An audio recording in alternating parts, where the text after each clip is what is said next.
Let's talk about a critical topic in pediatrics, that is septic arthritis. Recognizing the septic arthritis early is very much crucial because it can lead to irreversible joint damage and disability if not treated immediately. Children often present with joint pain, fever, and refusal to walk, and that is where Koch's criteria came into picture. To simplify it, I made a mnemonic. So it is wet fever, WETFEVER. W stands for weight bearing.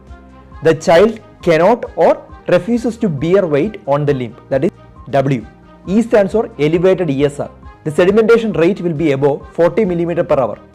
T stands for total count, that is WBC. White blood cell count will be above 12,000 per millimeter cube. And finally fever is fever. Temperature above 38.5 degree, that is 101.3 degree. More criteria is met, higher the likelihood of septic arthritis.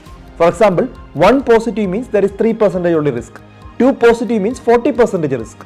3 positive means 93% risk. And 4 positive means 99% risk. Early actions make all the difference. So please share this topic with all. We will come back with another good topic soon.